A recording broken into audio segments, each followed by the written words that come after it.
Why can't this president or any president say no to Israel? And we have a right to know why. It's not just because we love Israel and it's the only democracy in the Middle East. And if it is, then our leaders are dumber than we thought they were, but it's probably not that.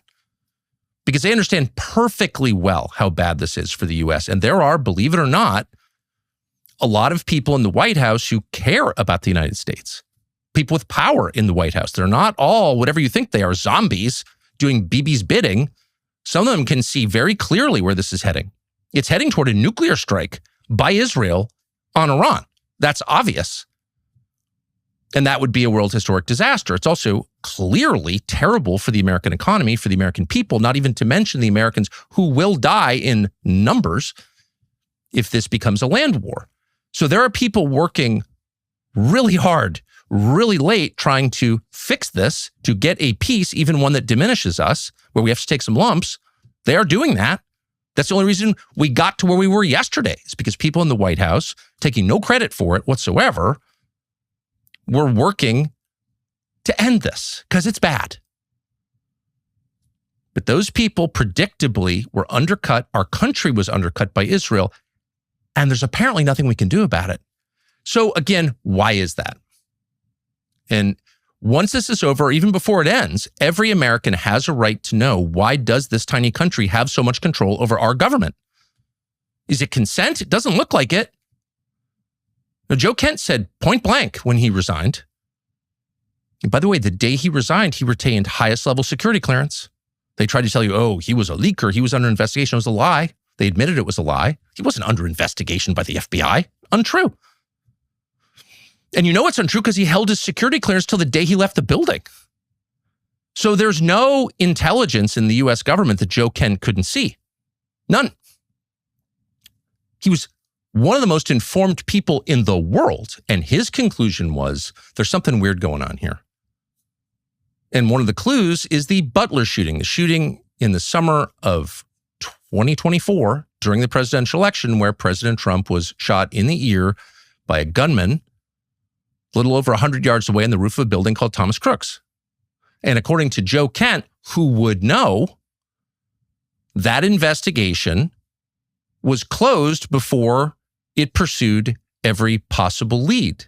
We can be fairly confident that Thomas Crook's pulled the trigger. We cannot be confident at all that he acted alone. And of course, we can't know because that investigation was shut down. That's what he said. And Joe Kent, who you can dismiss as a wacko or a traitor, but you can't say he doesn't know what he's talking about. And you can't say the Trump administration didn't trust him with all available U.S. intelligence until the day he left. You can't say that because they did. He has said out loud he thinks the failure to investigate the Butler shooting, the shooting of our now president Donald Trump, and why wouldn't they investigate that, by the way? That alone is baffling. Why wouldn't they release all the information they have about Thomas Crook's? They haven't. Why? If it was a lone gunman, why didn't tell us all you know? But they haven't. Why? He believes that is connected to the control that Israel has over the United States government, the demonstrable control. He said that. He also pointed to a couple of pretty shocking violations of the president's personal security by the Secret Service. They allowed things to happen that never happen around a president. Now, maybe they were mistakes. You want to think they were. But who's been fired at the Secret Service over those mistakes? No one that we're aware of. There's not been a wholesale reordering of the Secret Service. Their job is to protect the president, the elected president of the United States. And you do that not just because you love the president, but because our entire system hangs on the idea that the people get to choose their president and he can't be removed by force. That's democracy. If you could just take out the president by force, then how is democracy real?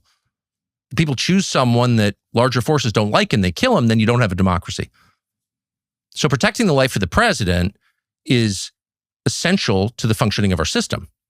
And yet, on at least 2 occasions, they've proven that they haven't been able to do that. And yet, has there been an investigation into that? Has anyone been fired over that? No. Now, those of us who don't work there have no real idea what that means. But someone who just worked there until the other day, Joe Kent, said, I think that may be related to our inability to say no to Israel.